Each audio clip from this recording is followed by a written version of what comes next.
नमस्ते दोस्तों। कल हमने त्याग पत्र का दूसरा अध्याय सुना था और आज हम सुनने जा रहे हैं त्याग पत्र का अध्याय 3। उसके कुछ दिन बाद हम लोगों को इधर पूरब की तरफ जाना पड़ा। मैं वहां स्कूल में दाखिल हुआ और एक क्लास ऊपर चढ़ गया। वहां भी बुआ मुझे भूलते न थी। उनके खत आते थे पर वह संक्षिप्त होते थे। माँ से मालूम होता था कि बुआ अच्छी है और खत में और कुछ नहीं लिखा है। बाबूजी से बुआ की चर्चा चलाता तो वह अधिकतर चुप रह जाते थे। उनका मन सुखी नहीं था। मेरी समझ में कुछ भी नहीं आता था। मैं कहता, बाबूजी मुझे भेज दीजिए, मैं बुआ को ले आऊंगा। वह दिलचस्पी लेकर कहते, तू जाएगा?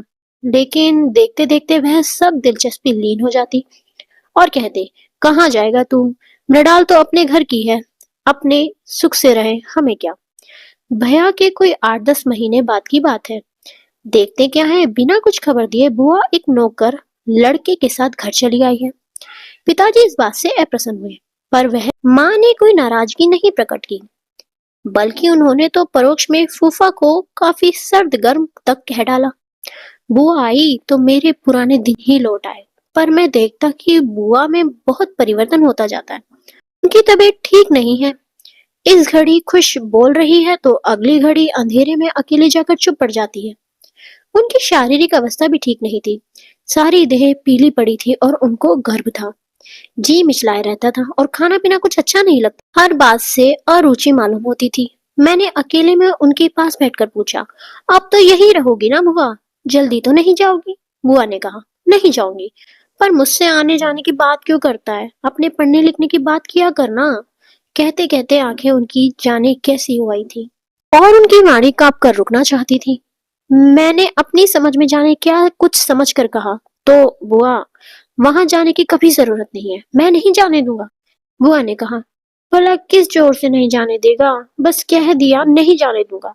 बुआ व्यंग में हंसी, तू रोकने की बात करता है तो पहले क्यों नहीं रोक लिया था? अब किया कुछ नहीं हो सकता। उनकी उस समय की मुद्रा देखकर मुझे जोश आया। बोला, कुछ क्यों नहीं हो सकता? सब कुछ हो सकता है, देखो फूफा कैसे ले जाते हैं। बुआ ने कहा, बड़े वीर बनते हो प्रमोद, पर इस बारे में बुआ से क्या कुछ भी पूछने की बात नहीं है। ये बुआ यहाँ की नहीं है, वहीं की है। अपने फूफा जी की चीज को छीनने वाले तुम होते कौन हो? मैं उनकी सभी बातों के मर्म को नहीं समझ सका था, लेकिन बुआ की वाणी की वेदना मुझे छुए बिना नहीं रहती थी। मैं जान गया था कि अपनी ससुराल की याद पर उन्हें कष्ट होता है, लेकिन फिर इसमें द्विधा वाली बात क्या है? वह जगह नहीं पसंद तो वह ना जाए ना, बस। लेकिन जिस आसानी से मैंने बस कह दिया वैसी सरल बात नहीं थी। यह मैं आज खूब अच्छी तरह जानता हूँ। विवाह की ग्रंथि ठोके बीच की ही ग्रंथि नहीं है, वह समाज के बीच की भी है। चाहने से ही वह क्या टूटती है? विवाह भावुकता का प्रश्न नहीं है, व्यवस्था का प्रश्न है। वह प्रश्न क्या यूं टाले टल सकता है? वह गांठ है जो बंधी की खुल नहीं सकती। टूटे तो टूटे, भले ही जाए, लेकिन टूटना कब किसका श्रेयस्कर है? पर 8वीं कक्षा का विद्यार्थी मैं यह सब नहीं जानता था। इसलिए इसलिए उस समय अति संपूर्ण भाव से मैंने बुआ को आश्वासन दे दिया कि वह सदा इसी घर में रहेंगी। देखो कौन फूफा है जो उन्हें ले जाए। ऐसा मन न करो बुआ, फिक्र क्या है, यह प्रमोद बड़ा होकर खूब कमाएगा और तुम्हारी खूब सेवा करेगा और तुम्हें कुछ कष्ट न होने देगा। बुआ को बिल्कुल भी मेरी बात से ढाढ़स नहीं हुआ। यह भी मैं नहीं कह सकता। वो हल्के हंसकर बोली, तू ऐसा वीर है प्रमोद तो मेरी नैया पार लग जाएगी। क्यों? अब मैंने पूछा, क्यों? तो वो बोली, अब यह बता कि तू अपनी क्लास में अव्वल है या नहीं? अव्वल हूँ कि फिसड्डी हूँ, लेकिन उस समय तो मैं यह देखना चाहता था कि बुआ के मन में कोई चिंता क्लेश नहीं रह गया है। मैंने पूछा, तुम सच बताओ, वहां जाना नहीं चाहती हो या नहीं? बुआ ने कहा, सच बताऊं? मैंने कहा, हाँ बिल्कुल सच सच बताना। बुआ ने हंसकर कहा, क्यों बताऊं मैं सच सच? मैंने नाराज होकर कहा, नहीं बताओगी? तो बुआ बोली, अच्छा सच सच बताती हूँ, मैं तेरे साथ रहना चाहती हूँ, रखेगा? यह कहकर उन्होंने ऐसे देखा कि मैं झेप गया और तब उन्होंने मुझे खींचकर अपनी गोद में ले लिया। फिर एकाएक मुझे अपने से चिपटा कर बोली, एक बात बता, तुझे बेत खाना अच्छा लगता है? मैंने कहा, बेत? बुआ बोली, मैं एक बार तुझे बेत से पीटना चाहती हूँ, देखूंगी तुझे कितना अच्छा लगता है। बुआ अजीब तरीके से बात कर रही थी। मैंने कहा, ये कैसी बातें कर रही हो बुआ? बुआ बोली, सच सच कहती हूँ प्रमोद, किसी और से नहीं कहा, तुम्हें कहती हूँ। पेट खाना मुझे अच्छा नहीं लगता, न यहाँ अच्छा लगता है न वहाँ अच्छा लगता है। मैं आश्चर्य में रह गया। मैं बोला, क्या कहती हो बुआ, वह मारते हैं? उन्होंने कहा, हाँ मारते हैं। मैंने पूछा, बेत से मारते हैं?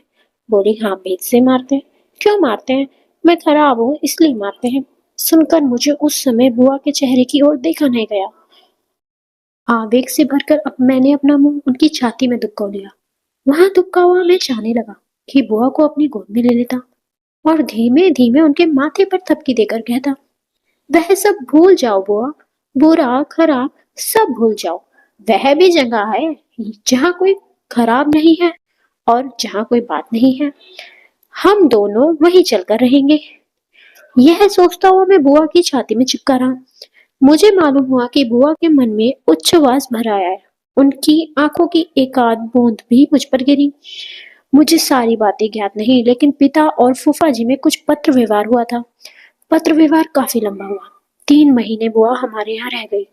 अंतिम निर्णय यह हुआ कि फूफा उन्हें ले जा सकते हैं। पिता शायद इस बात के लिए तैयार हुए थे कि अगर आइंदा इस तरह बुआ बिना फूफा जी की मर्जी के चली आएगी तो वह अपने घर में आश्रय न देंगे। फूफा ने पिता के सामने अपनी पत्नी पर कुछ अभियोग भी लगाए थे, जिनको फिर उन्होंने क्षमा प्रार्थना पूर्वक वापस भी ले लिया था। एक बार मैं बाबूजी के पास था, तभी बुआ वहां आई। आकर चुपचाप एक तरफ एक पीछे तक पर बैठ गई। बाबूजी ने कहा, मृणाल कैसी हो, कैसी तबीयत है? अच्छी है। यहाँ शायद तुम्हारा मन नहीं लगता मालूम होता है। बुआ चुप रही। बाबूजी आगे बोले, उनकी इस इतवार को चिट्ठी आई है। 5 रोज हैं। मिनी देखो, अब ऐसी गलती मत करना। वह आदमी भले हैं, इससे बात बन भी गई है। नहीं तो बेटा ऐसा किया करते हैं क्या? थोड़ी बहुत लड़ाई झगड़ा तो हर घर में होता है, पर पति के घर के अलावा स्त्री का और आसरा ही क्या है? यह झूठ नहीं है मृणाल की पत्नी का धर्म पति ही होता है। घर ही पति गृह है। उसका धर्म कर्म और उसका मोक्ष भी वही है। समझते तो हो बेटा? कहते कहते पिताजी की वाणी क्षमा प्रार्थनी हो गई। बुआ चुप बैठी रही। थोड़ी देर बाद पिताजी ने कहा, कहो कहो मृणाल, तुम क्या कहना चाहती हो? बुआ ने कहा, मेरा जी अच्छा नहीं रहता है। मैं अभी जाना नहीं चाहती हूँ। अभी नहीं जाना चाहती हूँ? बुआ चुप रही। लेकिन वह तो अभी ही ले जाना चाहते हैं। बुआ तब भी चुप रही। बाबूजी की इस चुप्पी पर कुछ अस्थिर हो गए। उन्होंने पहले तो मुझे देखकर कहा, जाओ प्रमोद, अपना सबक देखो। मैं तुरंत नहीं उठ पाया। इस पर नाराज होकर बोली, सुनते नहीं हो, जाओ। मैं कमरे से तो बाहर आ गया, लेकिन पूरी तरह चला नहीं गया। उसके बाद पिताजी ने कहा, सुनो मृणाल, अभी भेजने की मेरी भी राय नहीं थी। तुम्हारी हालत नाजुक है, लेकिन तुम ही बताओ, मैं क्या करूं? बुआ कुछ नहीं बोली। बाबूजी कमरे में टहलने लगे। कुछ देर तक वह कुछ भी नहीं बोली। फिर कहा, मिनी सच बताओ क्या बात है? यह कहकर फिर कुछ टहले। बुआ तब भी चुप रही। तो फिर टहलने लगे। एकाएक रुककर बोले, मृणाल मैं देखता हूँ तुम्हें तकलीफ है, बताओगी नहीं तो मैं कैसे जानूंगा? क्या करूंगा मिनी? तुम्हें पिताजी की बात तो याद होगी ना? तू नन्ही सी थी तभी पिताजी उठ गए। माँ तो तने देखी ही कब है? सबकी जगह मैं ही तेरे लिए रह गया। मुझसे न कहेगी तो किससे कहेगी? मृणाल बेटा सच बता, क्या बात है? बुआ ने कहा, कुछ भी बात नहीं है बाबूजी, पर मैं जाना नहीं चाहती हूँ। जाना नहीं चाहती हूँ? यह तो मैं देखता हूँ, पर भला ऐसा कहीं होता है क्या? और कब तक नहीं जाओगी? बिल्कुल नहीं जाऊंगी, बुआ बोली। बाबूजी ने चीख कर कहा, तो क्या करोगी?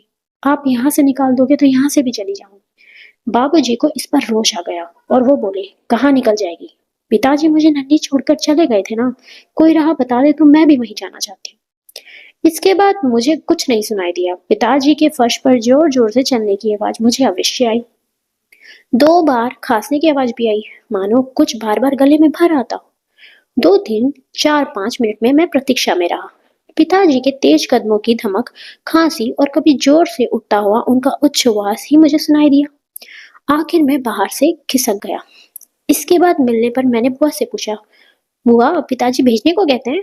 बुआ ने डपट कर कहा, चुप रहा करो प्रमोद, अपने काम से काम रखा करो। मुझे उनका यह गुस्सा बिल्कुल समझ में नहीं आया। मैं भी उस दिन तुनक कर अपने आप में अलग हो गया। पर संध्या समय अचानक वह मुझे अपने गले लगाकर रोने को आई। बोली, तो रूठ गया प्रमोद? थोड़ी थोड़ी देर बाद वह अपने आप कहने लगी, बाबूजी मुझे भेजने को कह रहे हैं, चली जाऊं? मैं क्या जवाब देता। उन्होंने मेरे कंधे पर हाथ रखकर कहा, मुझे चले जाना चाहिए। क्यों प्रमोद? मुझे चुप देख मैं फिर बोली, अच्छा जाने दो इस बात को। यह बता, मैं चली गई तो तू मुझे याद करेगा?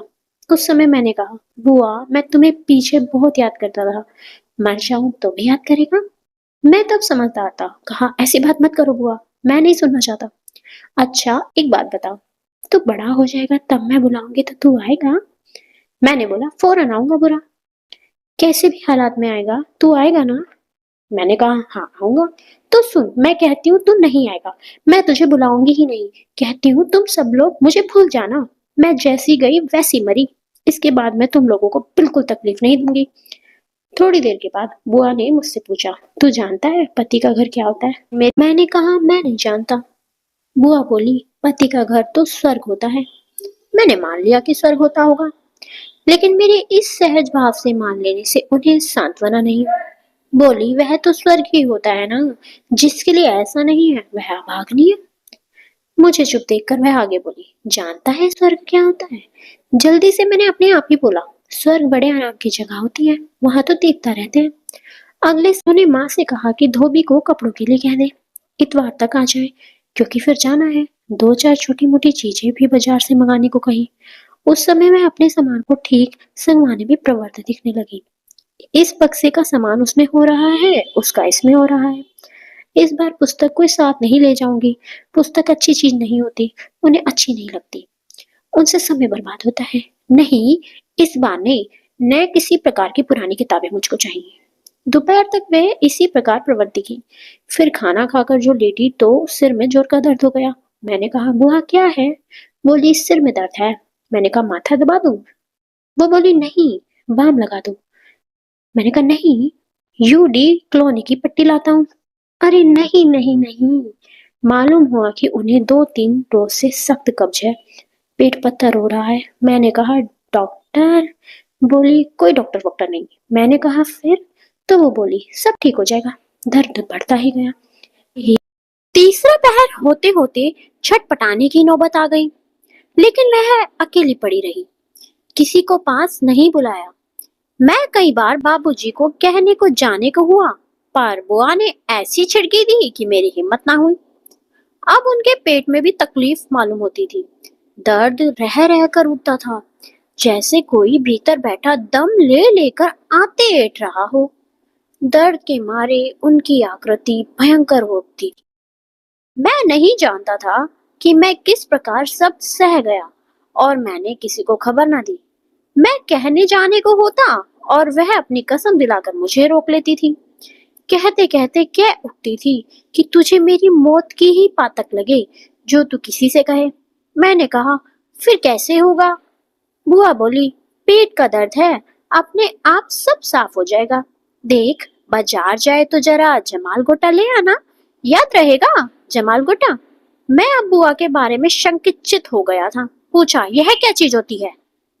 इस दर्द में भी तनिक हंसकर उन्होंने कहा, तू अक्लमंद हो रहा है प्रमोद, पर वह मरने की चीज नहीं होती, ले तो आएगा ना?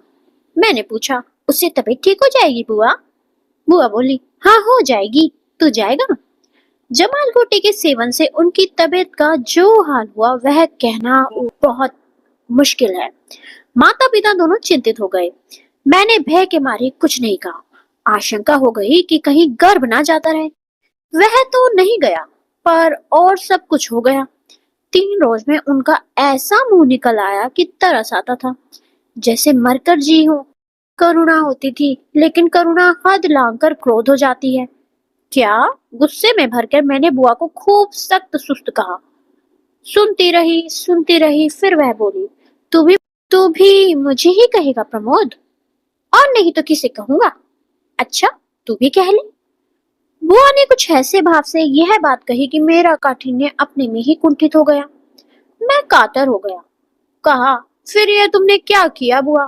बुआ बोली, क्या किया? मैंने बोला, मैं जानता हूँ जो हुआ है तुमने ही किया है।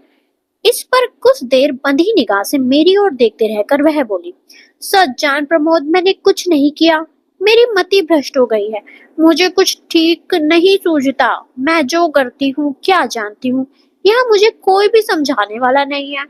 अपने मन की मैं किससे कहूँ? प्रमोद, मेरी कुछ समझ में नहीं आता है। ऐसे में तू भी मुझे दोष देगा तो मैं क्या करूंगी? उनकी बात का मर्म मेरी समझ में ना आया और मेरा मन व्यथा से भर गया। मैंने कहा, तुम क्या चाहती हो बुआ? वो बोली, क्या चाहूं? अपने तन को क्यों खोती हो बुआ? तन को खोती हूँ? बुआ बोली, मैं नहीं जानती। अच्छा बताओ, तन का क्या करूं मैं? मुझे बड़ा कष्ट हो रहा था। कष्ट कुछ ऐसा था कि केंद्रहीन। मैंने कहा, देखो बुआ, तुम बाबूजी से मजबूती के साथ क्यों नहीं कह देती हो? दमना किसका, फिर मैं देख लूंगा कौन जबरदस्ती करता है। बुआ विचित्र भाव से मुझे देखने लगी, फिर बोली, क्या कह दूं? कैसी जबरदस्ती? यह तू सब क्या कह रहा है? प्रमोद, अभी तू कुछ नहीं जानता, तू बच्चा है। अपने को बच्चा सुनकर मुझे जोश आ गया। मैंने कहा, हाँ बच्चा हूँ और मैं कुछ नहीं जानता, लेकिन एक बार तुम खुलकर कह दो कि तुम नहीं जाना चाहती हो तो मैं देख लूंगा कौन फूफा है जो ले जाते हैं। तुम क्या समझती हो कि मैं कुछ नहीं हूँ? बुआ जाने क्यों उस समय भय से भर गई, बोली, छी भैया, ऐसी बात करते हो? कन्या जाति क्या अपने पिता के घर की होती है? मैं कोई निराली जन्मी हूँ क्या? जिस पर भाई, तू ही बता मेरे पिता कहाँ हैं? वह होते। फिर वो सोच में चुप हो गई। मैंने आवेश भाव से मानो चिल्लाकर कहा, कौन पिता? कैसे पिता? कैसी बात करती हो बुआ? बाबूजी तुम्हारे नहीं है, अम्मा नहीं है, मैं नहीं हूँ क्या? बुआ ने धीरे से कहा, कोई नहीं है। मैंने उस समय उनके कंठ से लगकर कहा, मैं नहीं हूँ बुआ, मैं भी नहीं हूँ। उन्होंने मुझे आलिंगन में बांध लिया, कहा, तू है भैया, तू है, तू ही तो है, नहीं तो मैं ये पेट का कुकर्म लिए क्यों जी रही हूँ? इतवार को फुफ्फा आ गए। उन्हें बुआ की हालत देखकर बड़ा विस्मय हुआ। उन्होंने कहा कि इस जगह का दाना पानी उन्हें माफिक नहीं आया। देखे ना क्या हालत हो गई है। क्या हो गया था? दस्त? 3 रोज तक दस्त और के उफ। तो उन्होंने गुस्से में कहा, डॉक्टर कौन था? यह जगह क्या है कि डॉक्टर भी इस सलीके के नहीं मिल सकते? जिले के सिविल सर्जन, ये सोचते हुए वो कुछ चुप हुए। फूफा परेशानी में अधीर थे। बुआ की अवस्था पर उनकी आलोचना उनके मन की व्यग्रता और चिंता प्रकट करती थी। मेरे सामने उन्होंने बाबूजी को कहा कि ऐसी हालत में मुझे तार क्यों नहीं कर दिया गया? मैं सब बंदोबस्त कर देता।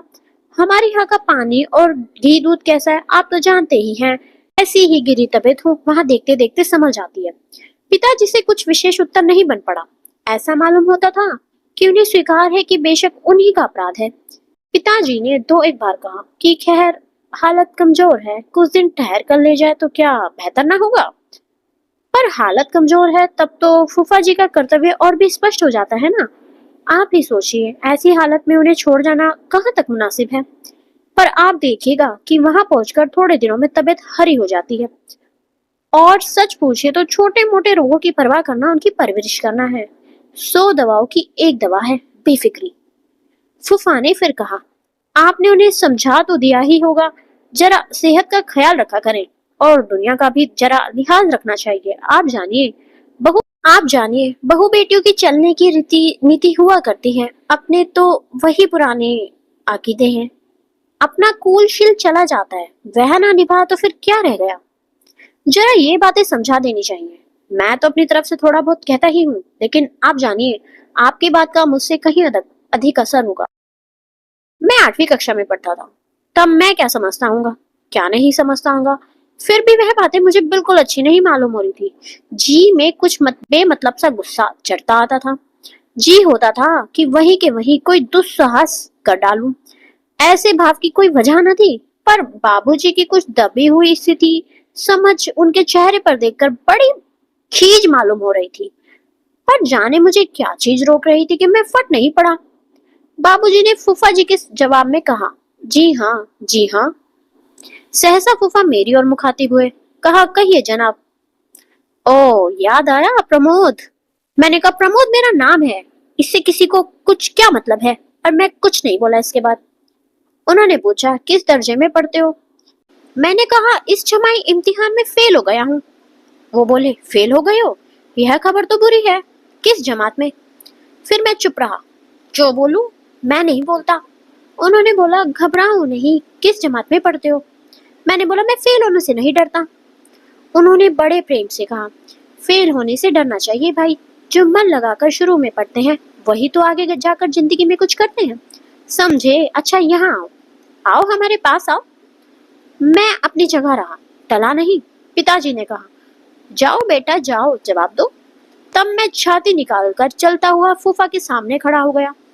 उन्होंने अपने दोनों हाथों से मेरे दोनों कंधों को पकड़कर हिलाते हुए कहा, दर्जा 7 में पढ़ते हो या 8 में? मैंने कहा 8 में।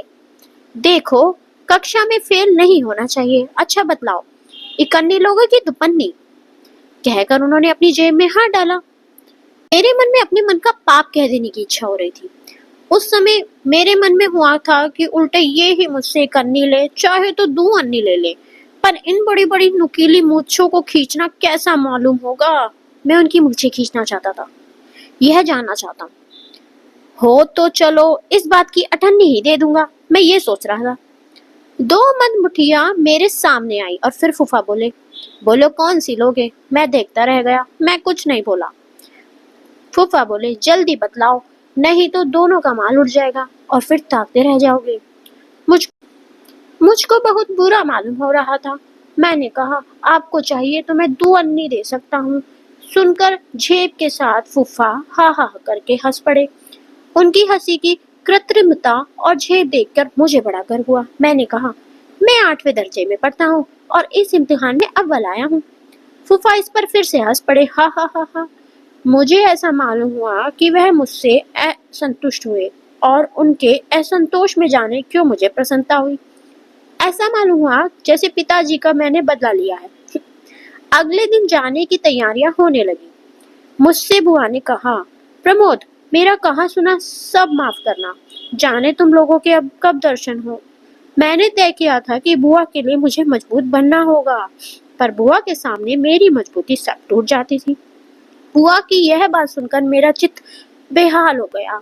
कुछ कहने के लिए कहा, बुआ खत लिखती रहोगी ना? बुआ ने कहा, खत? देखो, मैंने कहा, जरूर जरूर लिखना बुआ, बुलाओगी तब मैं फौरन आ जाऊंगा। मैं रेल में अकेला सफर कर लेता हूँ। तुझको नहीं बुलाऊंगी तो और किसको बुलाऊंगी? पर क्या रे, अकेला सफर करके तू मुझ तक आएगा क्या? बुआ बोली, मैं आऊंगा बुआ, मैं जरूर आऊंगा, बुलाओगी तभी सब काम छोड़ आऊंगा। बुआ ने हल्के से मेरे गाल पर चपत मारकर कहा, पगला। उस बार जाते समय बुआ माँ के पैर छूकर रोती हुई सामने खड़ी हो गई। बोली, कुछ भी नहीं। माँ ने द्रवित भाव से उन्हें अपने कर्ण से लगाकर कहा, मिनी, मैं तुझे जल्दी बुलाऊंगी। वहाँ अपनी गृहस्थी अच्छी तरह संभालना और पति को सुखी करना मिनी। पिताजी बोले, रो मत, रो मत, ठिठ ठिठ, ऐसे रोते हैं क्या? और कहते कहते वह बुआ के सामने से दूर चले गए और साथ जाने वाली गठरी पोटरी बक्सर बिस्तर गिनने और बतलाने और उठवाने में लग गए। ऐसे कि बस बहुत ही काम है, हमें क्या फुर्सत रखी है। मेरा मन किया था कि मैं नहीं रहूंगा, नहीं रहूंगा, ये मेरा प्रण था। मैंने प्रण किया था कि मैं नहीं रहूंगा, नहीं रहूंगा। मैं नहीं रोया, नहीं रोया। मुझे बेहद गुस्सा मालूम होता था कि मैं क्यों कुछ उत्पात नहीं किए डाल रहा हूँ। मेरे मन में हो रहा था कि कोई मुझसे झगड़ता क्यों नहीं है। इससे उससे किसी न किसी से टक्कर लेने का जी होता था। बुआ, ओह वह जाए तो जाए, मेरा उनसे मतलब नहीं है, मेरा किसी से कुछ मतलब नहीं है। मैं अकेला सब कुछ से निपट लूंगा। हाँ, अकेला। मुझसे मत बोलो, कोई मत बोलो। मैं नहीं याद करूंगा बुआ को। वह क्यों चली जा रही हैं, मेरे रहते क्यों जा रही हैं, और यह फूफा कौन भला है कि इन्हें ले जाएगा? ले जाए तो ले जाए, जाए। मुझे बहुत गुस्सा आ रहा था। एक अहेतुक त्रास मुझे दाबे हुए था। वह न रोने देता था न कुछ करने देता था। नतीजा यह हुआ कि मैं बुआ के विदा के समय देखते देखते एकाएक इतना झल्ला आया कि भागकर बुआ वाली कोठरी में अपने आप को बंद करके खड़ा हो गया। किवाड़ बंद कर लेने से अंधेरा हो गया था और गुमसुम कोठरी के बीचों बीच आकर बस खड़ा रह गया था। मानो आशा थी कि कोई करिश्मा होगा, भूचाल आएगा, कुछ ना कुछ होगा और आखिर में सब ठीक हो जाएगा। वहां खड़े खड़े चाहता था कि सांस रोक लूं, बेजान हो जाऊं, एकदम रहूं ही नहीं, कि इतने में इधर से उधर से भटकती हुई माँ की कंठ से गुहार आई, प्रमोद, ओ प्रमोद। मैं नहीं बोला, मैं नहीं बोलूंगा। प्रमोद कहाँ है तू? प्रमोद नहीं है, मैं प्रमोद को नहीं जानता, मैं नहीं जानता, मैं कुछ नहीं जानता। ये मेरे गुस्से में मन में विचार चल रहे थे। माँ बोली, अरे प्रमोद, ओ भैया प्रमोद। माँ की वाणी ऐसी थी कि मुझसे सहा नहीं गया। मैंने अपनी जगह से ही चीख कर कहा, क्या है? मैं नहीं सुनता। माँ बोली, कहाँ है रे तू? तेरी बुआ बुला रही है। मैं कोठरी से बाहर निकल आया। बोला ना चाला, ड्योढ़ी की ओर बंधे भाव से बढ़ता चला गया। बाहर आकर देखता हूँ कि सब तैयार है। फूफा कह रहे हैं, जल्दी करो, बुआ खड़ी हैं। मुंह पर घूंघट है। क्या मेरी ही राह देखती खड़ी हैं? मैंने पास आकर कहा, बुआ क्या है? वह झपट कर मेरे गले लग गई और ऊंची आवाज से रो उठी। फूफा ने कहा, रेल का वक्त हो रहा है, जल्दी चलो। मैं उन्हें अपने कंधे से लगी लगी ही मोटर तक ले गया। फूफा ने बाबूजी को प्रणाम किया। वह मोटर में बैठ गए। मोटर ने घर घर की आवाज की। फूफा ने समोद भाव से कहा, प्रमोद साहब, आदाब अर्ज है। मैं मानो घूंट पीता हुआ खड़ा था।